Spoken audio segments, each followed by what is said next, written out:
네, 안녕하세요. 오늘은 윤동주의 쉽게 씌어진 시라고 하는 작품을 함께 공부해 보도록 하겠습니다.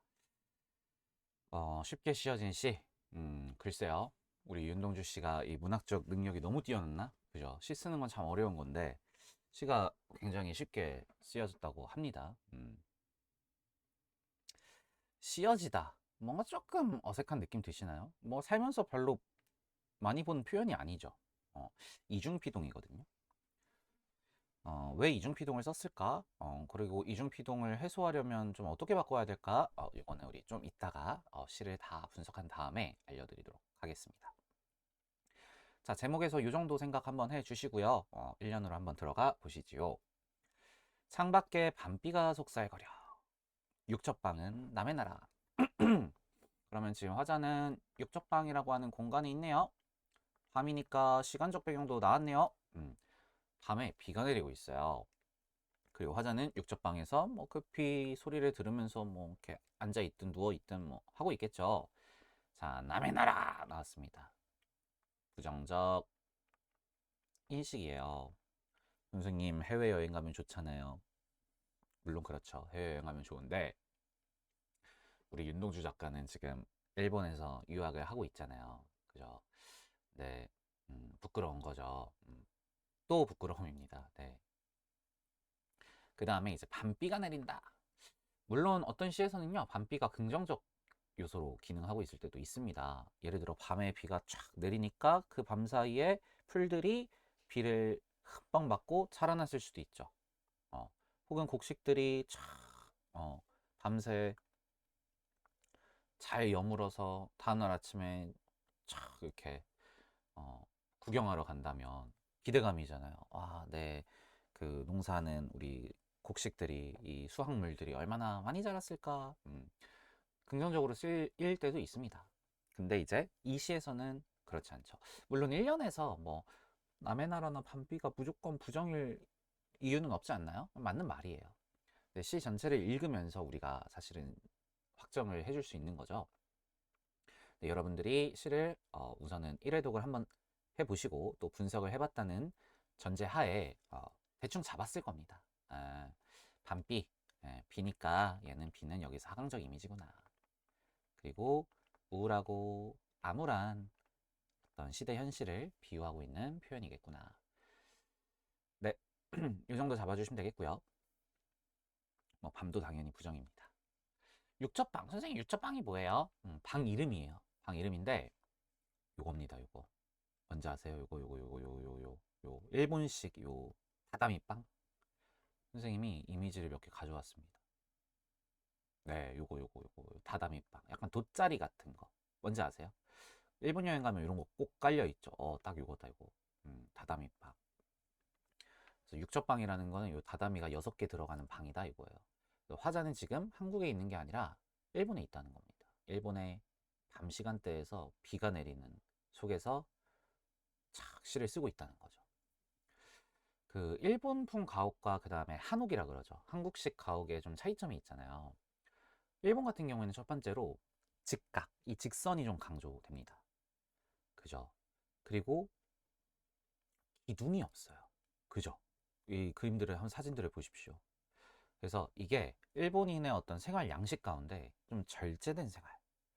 그러니까 뭔가 우리나라는 기둥도 있고 마루 같은 거 있잖아요. 마루 있으면 거기 누워 있기도 하고 그런 생활이 좀 강조되는 가옥 양식인데 일본의 가옥은요. 어디 등댈 데도 없습니다.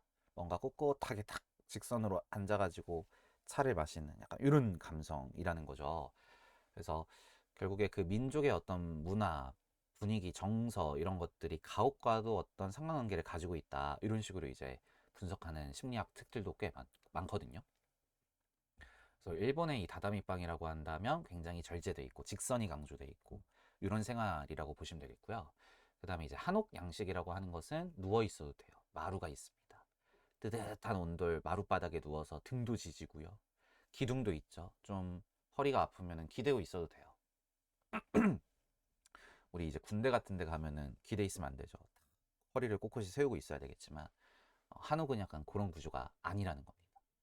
그 다음에 좀 곡선 이런 것들이 강조되는 어떤 형태를 가지고 있다.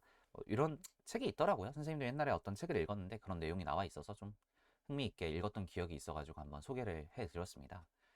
어, 어, 글쎄요. 그 책을 쓴 사람은 근데 왠지 한국인일 것 같아요.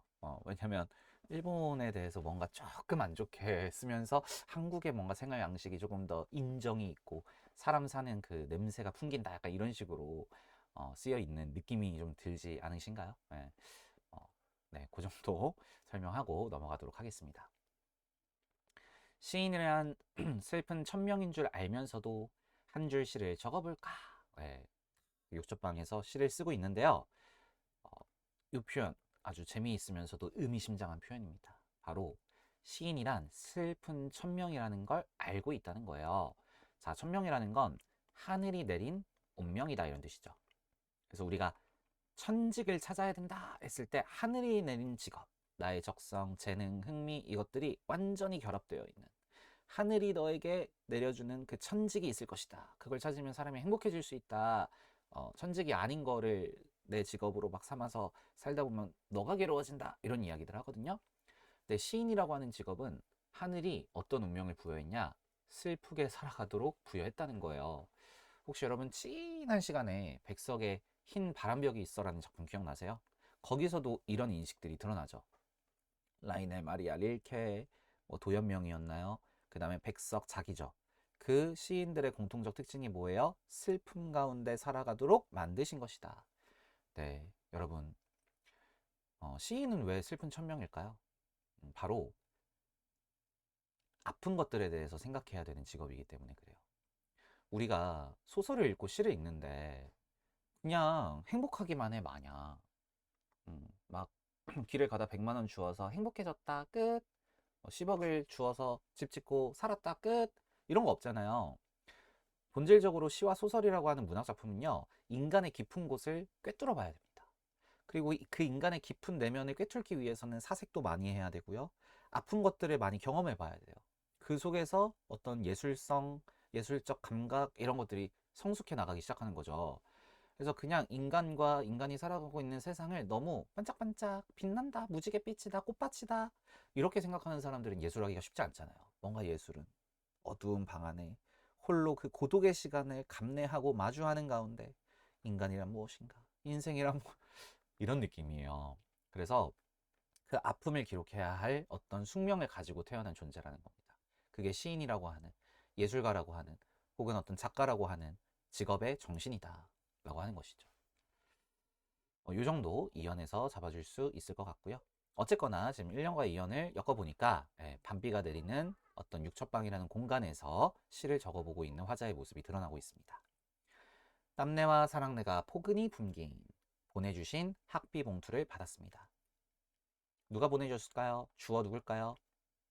부모님께서 보내주신 학비 봉투를 받았는데요. 그 학비 봉투는요, 땀내와 사랑내가 포근히 품겨 있습니다. 그러면 냄새니까요, 후각적 이미지를 통해 이 학비 봉투를 구체적으로 묘사하고 서술하고 있는데요. 이 땀내는 뭐겠습니까? 부모님의 고생이죠. 사랑내는 뭐예요?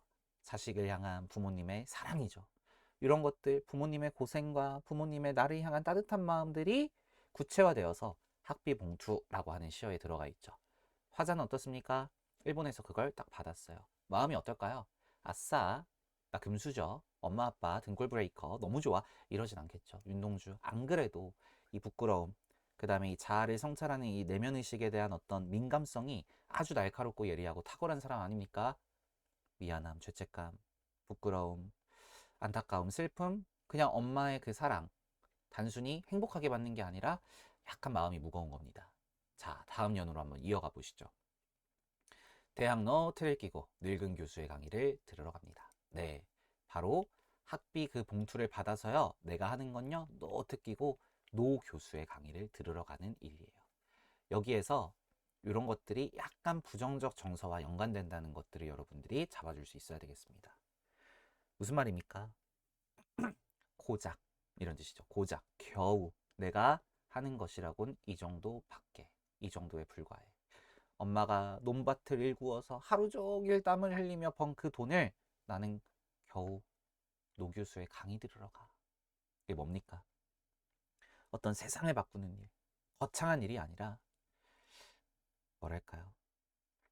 물론 부모님은 자식들이 공부 열심히 하면 좋아는 하시겠지만 이 윤동주가 생각하기에는 뭔가 이 현실에 별로 적용되지 않는 이론적 지식들, 그 다음에 그것도 늙은 교수예요. 뭔가 막 살아있고 청춘 젊음이 아니라 음, 뭐 그런 느낌. 예. 그거에 대한 어떤 일종의 죄책감입니다. 뭔가 지금 화자는요 무거운 마음을 느끼고 있습니다. 자, 그래서 이어집니다. 생각해보면 어릴 때 동물을 하나, 둘, 죄다 잃어버렸어요. 어릴 때 동물을 잃어버렸다는 거는 어떻게 표현하면 나의 순수함이나 동심으로부터 좀 멀어졌다의 의미일 수도 있겠고요. 아니면 이렇게 해석할 수도 있겠죠. 동무들은 한국에 남아서 민족운동, 독립운동을 하고 있는데 나는 멀리 떨어져서 혼자 지내고 있어. 불 꺼진 어두운 방 안에서 시밖에 쓸 수 있는 게 없어. 뭐 이 정도의 느낌입니다. 어쨌거나 그 어릴 때 동무들을요 하나, 둘, 죄다 잃어버렸다라고 표현하고 있어요. 그러면 점층법을 통해 화자 자신의 이 순수한 동심 어린 모습, 어린 시절의 어떤 파릇파릇하고 행복했던 그런 기억들, 이런 것들을 잃어버리게 되었음을 강조하는 표현입니다. 나는 무얼 바라? 우리 지난 시간에 배웠던 참회록에 나는 어떤 기쁨을 바라 25년을 살아왔는가? 뭐 이런 표현이 있었잖아요. 같은 의미죠? 나는 대체 뭘 바라면서 무엇을 갈구하며 살아왔던 것일까? 다만 홀로 침전하는 것일까? 동무들은 없습니다. 홀로예요. 홀로. 외로움과 고독함이죠. 침전하는 것일까? 가강적 이미지입니다. 스스로 나는 내려오는 듯한 그 느낌, 내려가는 것 같은 기분을 느끼고 있어요. 침전하고 있습니다. 그래서 여기에서는 화자의 어떤 슬픔, 무기력함, 부끄러움, 이런 것들을 강조하고 있는 표현이었습니다. 인생은 살기 어렵다는데 시가 이렇게 쉽게 쓰여지는 것은 부끄러운 일이다. 네, 화자의 정서를 직접적으로 제시했고요. 자, 인생은 어렵다는데 시는 쉽게 쓰여집니다. 아까 우리 제목에서 한번 생각해 봤었죠. 너무 능력이 뛰어나서 시가 줄줄줄 막 나오는 겁니다. 근데 뭡니까? 결과적으로 이렇게나 살기 어려운 세상이고 인생임에도 불구하고, 즉 뭐예요? 부정적 시대 현실이죠. 그런데도 불구하고 나는 시는 너무 잘 써줘요. 즉 어, 혼자서 가장 잘할 수 있는 일, 그러나 세상을 변혁하고 개혁하는 것과는 큰 연관성 없는 일, 그런 것들이 바로 시를 쓰는 것, 늙은 교수의 강의를 들으러 가는 것이라고 화자는 인식하고 있는 겁니다. 그래서 이 고난의 현실, 살기 어려운 이 지독한 이 암울한 일제강점기라는 이 시대적 현실을 나는 어쩌면 시에 제대로 담아내고 있지 못하는지도 몰라. 나는 왜 이렇게 시는 쉽게 쓰여지는 거야? 라고 하는 어떤 그 부분에 대한 부끄러운 정서를 고백하고 있습니다. 육첩방은 남의 나라. 창밖에 밤비가 속살거리는데. 자, 굉장히 재밌는 표현이 하나 나왔습니다. 1년의 내용이죠. 1년의 내용을 지금 반복을 했는데요. 재밌는 건 동시에 변주를 하고 있다는 겁니다. 반복한 것 같지만 바뀐 게 있어요. 뭡니까? 바로 시행의 순서가 바뀌지 않았어요? 그죠? 이거 뭐죠? 선생님, 그냥 아예 똑같이 하면 재미없으니까 살짝 변주한 건가요? 네, 그것도 맞아요. 그것도 맞는데요. 자, 이 시의 전체 맥락에서 이 연이 굉장히 중요한 구절의 역할을 합니다. 왜 그렇습니까? 바로 등불을 밝혀 어둠을 내밀고 아침을 기다리는 나의 모습으로 변화하게 되는 기점으로서 이 연이 위치하고 있거든요. 무슨 말이냐면 이 앞에까지는 화자의 부끄러움, 화자의 내적 갈등, 이런 것들을 강조하다가 갑자기 이 연을 기점으로 화자가 기대, 소망, 희망을 노래하게 돼요. 자, 이런 것들. 뭐라고 하죠? 우리 태도가 변화했네요. 화자의 인식이 변화했습니다. 뭐죠? 바로 시상의 전환이 이루어지고 있는 대목이라는 거예요. 아, 이거 굉장히 재밌죠. 자, 무슨 말이냐면 시상의 전환을 빡 부정에서 긍정으로 빡 하는데 그것을 표현해내기 위한 하나의 일환으로서 이 행의 구조를 바꿨다는 거예요. 그게 변주입니다. 아예 똑같이 반복돼 버리면 화자의 정서가 변화될 겨를이 없잖아요. 계속 이어질 거 아니에요. 유지되고 지속될 거 아닙니까? 근데 시행 구조를 확 바꿔버림으로써 화자가 이 부끄러움의 정서, 내적 갈등, 무기력함의 정서에서 전환이 되어버림으로써 어떤 미래에 대한 희망을 노래하고 이야기할 것임을 암시하기 위한 문학적 장치이자 효과로서 이러한 변주를 사용하고 있다는 겁니다. 재밌죠? 어, 이런 기법은요, 윤동주의 요 시에서만 등장하는 건 아닙니다. 그래서 알아둘 필요가 있거든요. 여러분, 시상의 전환이라고 하는 게 만약에 시 속에서 한 번이라도 등장했다라고 한다면 그건 매우 중요한 겁니다. 왜? 화자의 정서가 바뀐 거잖아요. 화자의 정서가 바뀌는 것만큼 시에서 중요한 게 뭐가 있겠어요. 근데 이 시상의 전환을 불러일으키는 매개체들이 분명히 존재하거든요, 시 속에. 혹은 내가 지금 시상이 전환될 거야, 혹은 전환되었어 라고 하는 것을 보여주기 위한 표지어들이 분명히 시 속에 존재한단 말이에요. 그 대표적인 게 뭡니까? 바로 그러나, 혹은 그런데, 이런 것들 아니겠습니까? 이런 표지어들이 시상의 전환이 나타날 것임을 강력하게 암시해주는 표현들이라면 이 시행의 구절을 변주하고 변용하는 것 또한 그 일환으로 사용되는 경우들이 왕왕 존재한다는 겁니다. 그것들을 여러분들이 이 시를 통해서 좀 잡아줄 수 있고 기억해 줄 수 있다면 좋겠다. 네, 그런 말씀을 드리도록 하겠습니다. 그래서 한번 다음 연으로 가보시죠. 등불을 밝혀. 네. 명, 어둠을 내밀고 암, 명암 대비가 일어나고 있습니다.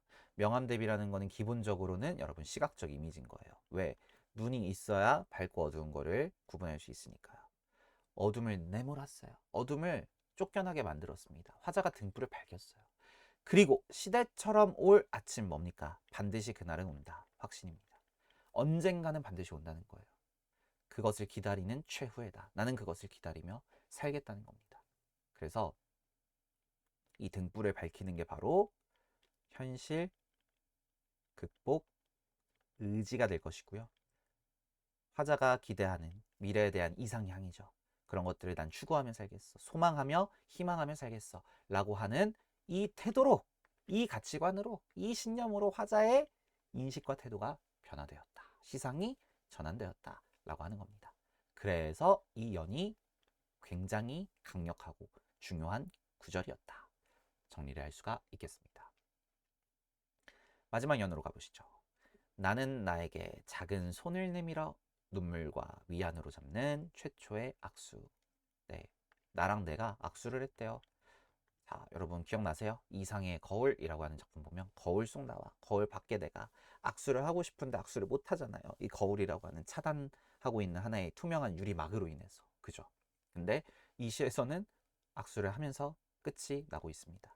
바로 내적 갈등이 해소된 거예요. 부끄러웠던 과거의 자아를 이제 추억으로 내던져 버리고 안녕 잘 있어 나의 부끄러운 모습이야 안녕 작별 인사를 고하고 두 명의 자아가 화해를 하면서 통합이 되면서 내적 갈등이 해소되며 긍정적 분위기 속에서 시의 장면이 마무리되고 있었습니다. 그래서 결말이 굉장히 따뜻하고 오히려 부드러우면서도 긍정적인 느낌으로 시가 끝나는 거죠. 자, 우리 내신에서요 가끔 이 나랑 구분해봐 이런 거 나올 때 있거든요. 글쎄요, 선생님은 이거 구분하는 게 크게 의미 있다고 생각하진 않는데 가끔 내십니다. 그래서 학교 선생님 설명 잘 들어보시고 한번 확인해 보시기 바라고요. 이 나가 1번 이상적 자아면 이 나가 현실적 자아가 되겠죠. 혹은 2번의 가능성도 있습니다. 왼쪽에 있는 나가 현실적 자아고 오른쪽에 있는 나가 이상적 자아일 수도 있어요. 근데 어쨌든 시의 구절을 보시면 이 내가 이 내한테 손을 내밀잖아요. 한번 1번으로 해석을 해볼게요. 이상적 자아가 훌륭한 자아죠. 얘가 이 고통 속에서 살고 있는 현실적 자아에게 손을 내민 겁니다. 내가 너 구출해줄게. 같이 가자. 가능하죠? 자, 2번으로 한번 가볼게요. 현실적 자아, 고통 속에서 슬픔 속에서 살던 내가 발버둥을 치다가 드디어 그 이상적 자아를 만나게 된 거예요. 손을 맞잡게 된 겁니다. 이렇게 해석해도 가능해요. 그래서 두 가지 가능성이 모두 있다라고 저는 선생님은 설명을 해드리도록 하고요. 만약에 내신에서 이 작품을 배웠다면 학교 선생님께서 어떻게 해설과 분석을 해주셨는지 잘 확인해 보시기 바라겠습니다. 자, 넘어가세요. 주제를 한번 보면요. 어두운 시대를 살아가는 지식인의 자기 성찰과 마지막 현실 극복 의지로 이어진다. 윤동주 씨의 특징이었습니다. 반드시 긍정으로 마무리되는 것. 그래서 일본에서의 유학 생활과 시가 너무 쉽게 쓰여지는 것에 대한 부끄러움을 표현하고 있는 시였습니다. 명암 대비 현실적 자와 내면적 자의 대립과 화해, 하강적 이미지. 밤비가 속살거려 나는 무얼 바라 다만 홀로 짐전하는 것일까. 이중비동 쓰여진 시의 시적 허용이기도 합니다. 그냥 일부러 썼다는 거예요. 일부러. 그냥 쓴 게 아니라 의도를 가지고 썼다는 거예요. 왜 썼냐? 뒤에서 다시 한번 설명해 드릴게요. 자, 시상의 전환 아주 재밌었죠. 시상의 전환이 드러났는데 그것을 드러내기 위한 하나의 표지로서 시행의 구절을 바꿔버렸습니다. 명사로 시행을 마무리하면 여운이 생기게 되고요. 19의 반복과 변주는 요 시상의 전환하고 관련되어 있는 내용이었습니다. 자, 쉰 너만 알려줄게. 1번입니다. 악수. 악수는요, 이런 것들 상징하죠. 여기에서도 이런 것들 다 상징하는 겁니다. 그래서 현실적 자아와 내면적 자아가 마침내 화해하고 포용하는 과정을 악수라고 하는 시어를 통해서 표현하고 있었고요. 자, 시인의 천명. 왜 슬픈 걸까요, 선생님? 시인이란 언어를 조탁한다. 조탁한다는 건 다듬는다는 거예요. 우리 같은 일반인들은 그냥 행복하면 해, 행복해, 싫으면 개 싫어. 두 개의 단어만 있어도 되지만 시인은 얼마나 고뇌하고 고심하며 그 언어를 다듬고 쪼개고 조탁해야 되겠어요. 왜요? 현실을 기록해야 하는 사명이 있죠. 그 고통스러운 숙명의 무게가 슬픈데 희한한 건 뭡니까? 나는 왜 이렇게 시가 쉽게 쓰여지는 거야? 그걸 얘기하는 겁니다. 그죠? 자, 소시민적 태도 너무 중요합니다, 여러분. 그죠? 너무 내가 작은 존재다. 역사, 민족 공동체 이런 것들 생각하지 않고요. 개인의 안위, 나의 생존, 보신주의, 내 몸만 지키면 그만이야.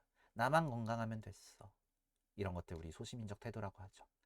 네, 윤동주는 그것을 매우 부끄러워하게 여기며 내가 이렇게 유학하면서 시나 공부하는 게 부끄럽다 느끼고 있는 모습이 드러나고 있었습니다. 네, 육첩방에 대해서는 선생님이 아까 설명을 했으니까 넘어가도록 하겠습니다. 자, 이중피동 드디어 나왔네요. 뭡니까? 피동을 두 번 썼다는 거죠. 피동을 한 번만 써야 되는데 굳이 두 번 반복하게 되면 비문입니다. 비문이라는 것은 문법에 어긋났다. 즉 이중피동은 반드시 해소해줘야 됩니다. 한 번만 피동을 써야지 피동을 두 번 쓰면 안 된다는 거예요. 자, 우리 피동을 만드는 방법은 크게 두 가지가 있습니다. 짧은 피동과 긴 피동이 있어요. 짧은 피동은 예를 들어 쓰다라고 하는 애 사이에 이, 히, 리, 기 중에 하나를 넣어주면 됩니다. 쓰이다죠. 쓰는 거는 뭡니까? 주어가 직접 쓰는 게 쓰는 거죠. 쓰이는 건 뭐예요? 화자가 쓰는 게 아니라 글이 쓰이는 거죠. 뭡니까? 당하는 거잖아요. 그러니까 능동은 화자가 글을 쓰는 게 능동이라면 피동은 글이 화자에 의해서 쓰이는 거. 그게 피동이란 말이에요. 그러면 쉽게 쓰인 시 하면 돼요. 그죠? 근데 지금 시의 제목이 뭐예요? 쉽게 쓰여진 시란 말이에요. 자, 뭐냐면 김피동이 한 번 더 들어가 있습니다. 김피동은 보통 뭐뭐 되다, 뭐뭐 지다, 뭐뭐 당하다 얘네들을 넣어주거든요. 이 지다는 이제 보통 아지다, 어지다 이렇게 얘기를 하는데 무슨 말입니까? 쓰다라고 하는 능동을요 피동으로 바꾸고 싶잖아? 그럼 써지다 하면 돼요. 글이 써지는 거잖아요. 그죠? 나는 글을 쓰는 거지만 글은 써지는 거란 말이에요. 자, 무슨 말이냐면 씌어지는요 어떻게 됩니까? 얘는요 스에다가 이에다가 어진이 결합한 꼴입니다. 그래서 쓰랑 이가 합쳐져서 C가 되는 거예요. 그 다음에 어진이 여기 있죠. 그대로. 그러면 쉽게 씌어진 C를 얘를 형태소를 분석해보면 이렇게 나오는 건데 얘는 짧은 피동이고 얘는 긴 피동이다 이거예요. 그러면 이중 피동이 됐기 때문에 얘를 어떻게 해소해줘야 되냐? 1번 얘를 살려주거나 2번 얘를 살려줘야 되는 거예요. 그럼 1번을 살려주면 쉽게 쓰인 시가 되는 거고 2번을 살려주면 쉽게 쓰어진 시인데 이럴 때는 의가 탈락하죠. 그래서 쉽게 써진 시 이렇게 하면 된다는 거예요. 이게 문법에 맞는 표현인데 시적 허용으로서 일부러 이 이중 피동을 윤동주 작가는 사용했다는 겁니다. 왜 그럴까요? 바로 내가 시를 직접 쓰는 능동성이나 주체성을 강조하는 게 아니라 반대로 글이 쓰여지고 있는 것에 대한 희동성, 무기력과 절망이죠. 그러니까 내가 직접 능동적으로 주체적으로 무언가 글을 쓰는 것은 말 그대로 능동성이 드러나는데 지금 시대 현실 자체가 그렇지가 못하다는 거예요. 내가 나의 어떤 포부와 나의 어떤 긍정적인 마음을 가지고 자신감을 가지고 시를 쫙 써 내려가는 게 아니라 즉 능동이 아니라 피동 당하고 있어요. 쓰일 수밖에 없는 그런 상황 속에서 글이 쓰이고 있어요 라고 하면 이런 피동성이 강조되고 반대로 능동성은 사라지게 된다는 겁니다. 그리고 그것을 두 번 더 반복해서 강조하기 위해서 쓰여졌다 라고 표현했다는 겁니다. 그래서 소극적 자아가 아무것도 할 수 없는 이 부정적 시대 현실 속에서 느끼는 무기력감과 절망감, 그 피동성, 당하고 있다라고 하는 피동이라고 하는 건 기본적으로 여러분 능동이나 주체성하고 반대되는 거죠. 이런 것들을 강조하기 위한 일환으로서 시적 허용, 이중 피동을 사용하고 있는 것일 것이다. 우리가 이렇게 한번 설명을 해볼 수가 있겠습니다. 이렇게 이제 써줘야 실제로는 비문이 해소가 된다라고 하는 내용까지도 잘 기억해 주시기 바라고요. 네, 뭐 한번 읽어보세요. 정병욱 교수라고 그 동주 형을 이제 그 동네 형으로 모시며 살았던 동생이 뭐 지금은 이제 교수가 됐대요. 그래서 쓴 어떤 구절입니다. 네, 오늘 여기까지 공부하도록 하고요. 우리는 다음 시간에 만나 뵙도록 하겠습니다. 모두 고생 많으셨습니다. 바이바이.